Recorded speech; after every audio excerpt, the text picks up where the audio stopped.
اللہ الرحمن الرحیم انا للہ و انا الیہ راجعون۔ آج 11 جنوری 2023 بروز بدھ پاکستان سے ایک خبر غم موصول ہوئی کہ استاذ العلماء مناظر اسلام حضرت علامہ سعید احمد اسعد صاحب رحمۃ اللہ تعالی علیہ وصال فرما گئے۔ اس خبر کو سن کر شدید دکھ ہوا، صدمہ ہوا، اور علماء کا اٹھ جانا قرب قیامت اور علامت قیامت میں سے ہے۔ علامہ سعید احمد اسعد صاحب رحمۃ اللہ تعالی علیہ، اللہ آپ کے درجات کو بلند فرمائے، میں آپ سے بڑا متاثر تھا، اور جو رسوخ فی العلم اللہ نے آپ کو عطا فرمایا وہ چند لوگوں کا حصہ ہوتا ہے۔ دین اسلام کے لیے، اہل سنت کے لیے آپ کی گراں قدر خدمات ہیں۔ مجھے آج بھی یاد ہے، دور طالب علمی میں جب ہم پڑھ رہے تھے درس نظامی میں، تو ایک علاقے میں آپ کا خطاب تھا۔ ہمیں پتہ چلا جی حضرت سعید احمد اسعد صاحب رحمۃ اللہ تعالی علیہ تشریف لا رہے ہیں، تو ہم چند طلباء مل کر رات اس خطاب میں گئے اور آپ کا خطاب سنا۔ اور ابھی 2-3 روز پہلے آپ کی کچھ ویڈیوز، 1-2 ویڈیوز میرے سامنے آئیں جن میں آپ سوالات کے جوابات دے رہے تھے، اور آج یہ خبر آئی تو میرے لیے یقین کرنا مشکل تھا کہ اتنے بڑے پہاڑ جو علم کے تھے وہ ہمارے درمیان سے رخصت ہو رہے ہیں، اور کما حقہ ہم ان کی قدر نہیں کر پاتے۔ اللہ تبارک و تعالیٰ کی بارگاہ میں دعا کرتا ہوں کہ اللہ تعالیٰ آپ کی خدمات کو اپنی بارگاہ میں قبول فرمائے، آپ کو درجات کی بلندیاں عطا فرمائے، آپ کے بچوں کو، لواحقین کو، مریدین کو، طلباء کو اور تمام مسلمانوں کو توفیق صبر عطا فرمائے۔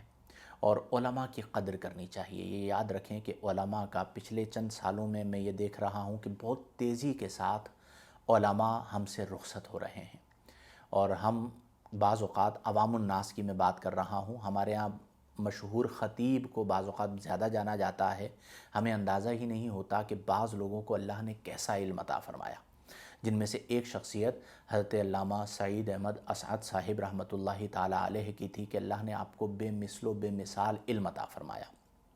اور وہ جو کہا جاتا ہے نا کہ الفضل ما شہدت بہ الاعداء، کہ فضیلت کی بات وہ ہوتی ہے جس کی گواہی دشمن بھی دے۔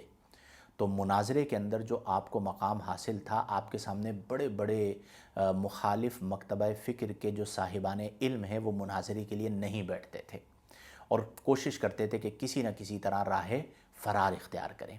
ابھی آپ اتحاد امت کے لیے بھی کوشش کر رہے تھے، ایک درد تھا آپ کے دل میں، لیکن بہرحال فَإِذَا جَاءَ أَجَلُهُمْ لَا يَسْتَأْخِرُونَ سَاعَةً وَلَا يَسْتَقْدِمُونَ، کہ جب لمحہ موت آ جائے تو وہ ایک گھڑی نہ آگے ہوتا ہے نہ پیچھے ہوتا ہے، اللہ کی حکمت وہی جانے۔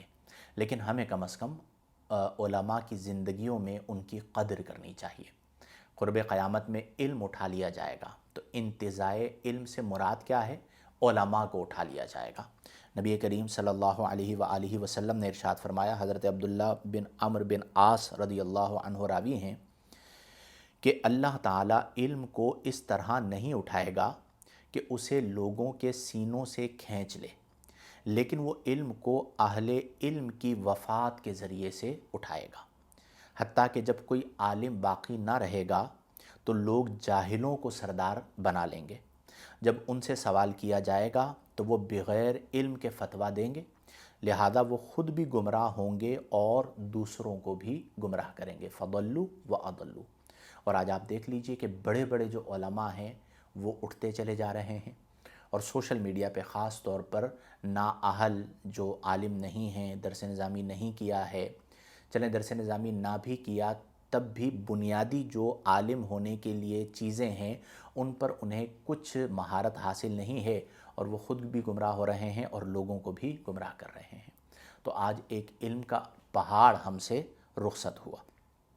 ایک روایت میں پڑھ رہا تھا، حضرت عمار بن ابو عمار بیان کرتے ہیں کہ جب سیدنا زید بن ثابت رضی اللہ عنہ کا وصال ہوا تو حضرت سیدنا عبداللہ بن عباس رئیس المفسرین ابن عم النبی رضی اللہ عنہما نے فرمایا کہ علم کا اٹھنا اس طرح ہے، اور آپ نے فرمایا کہ آج بہت زیادہ علم دفن کر دیا گیا، یعنی حضرت زید بن ثابت رضی اللہ عنہ مدفون ہوئے، وصال فرما گئے تو آپ فرماتے ہیں ان کے ساتھ بہت زیادہ علم بھی دفن ہو گیا۔ اسی طرح سید احمد اسد صاحب رحمۃ اللہ تعالیٰ علیہ وصال فرما گئے تو میں یہ سمجھتا ہوں کہ بہت زیادہ علم آپ کے ساتھ تشریف لے گیا۔ اللہ تعالیٰ ہمیں اپنے علماء کی قدر کی توفیق عطا فرمائے اور سید احمد اسد صاحب رحمۃ اللہ تعالیٰ علیہ کے درجات کو بلندی عطا فرمائے۔ میں چونکہ پاکستان میں نہیں ہوں، اگر ہوتا تو ضرور آپ کے نماز جنازہ میں شرکت کرتا۔ جو احباب وہاں موجود ہیں ان کے لیے یہ سعادت مندی ہوگی کہ وہ آپ کے جنازے میں شرکت کریں۔ فیصل آباد میں آپ کا نماز جنازہ ادا کیا جائے گا، وہیں پر آپ کی تدفین ہوگی، معلومات حاصل کر لی جائیں۔ تو یہ سعادت مندی ہے، اسے ضائع نہ کیا جائے۔ اللہ تعالیٰ ہمیں توفیق عمل عطا فرمائے۔ وآخر دعوانا ان الحمد للہ رب العالمین۔